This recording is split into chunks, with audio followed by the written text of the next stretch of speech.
Ngia khamilanti banginyo ya ka vaccine, nginyo ya ka tika. We waited for a long time for the vaccine.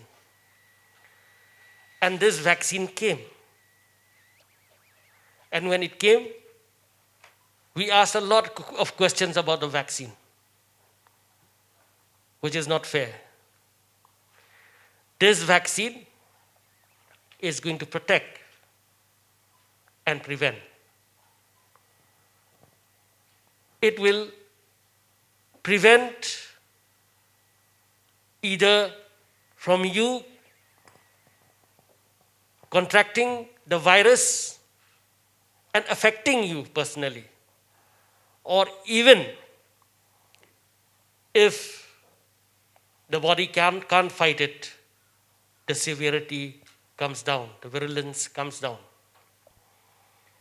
We have seen that there were many people who have questioned about the vaccine, have refused to come for vaccination.